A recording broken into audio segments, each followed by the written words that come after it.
sa kaloob-looban namin, laging may nagtatry kumuha ng kulay o ng aming, syempre, mga passion. Pero mula nung nakilala namin kayo, araw-araw, nalalaki kami na ayaw namin mamatay ng aming mga kulay.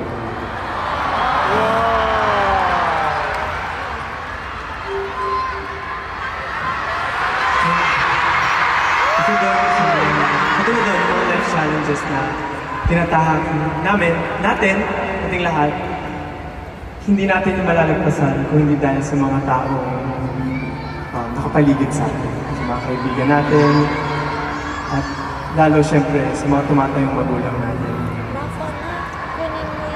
Yung araw-araw na ginagawa natin, kahit maliliit na struggles, or even the biggest one na akala mo hindi mo na kaya, minsan naisip mo na parang paano na yung bukas? Wala na if susuko ka. Pero yung nagbibigay sa'yo ng hope is yung mga magulang natin, mga mapa natin, mga tumatayong parents, kahit yung mga kaibigan. Pero, ayun. I don't know. Alam mo, Justin, gusto ko na i-share.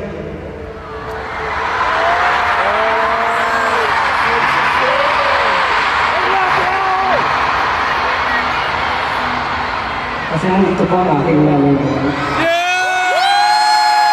Kaya ko siya nandito. Ngayon yung nasa photo.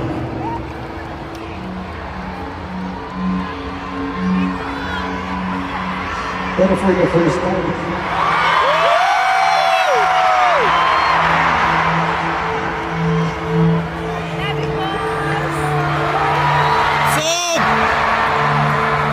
nakapanood na po ako na aking papasayang.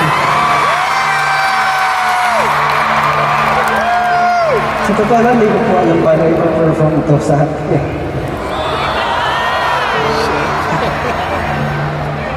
Pero dahil po, nandito siya ngayon. Natalay ko pang mas tatagal.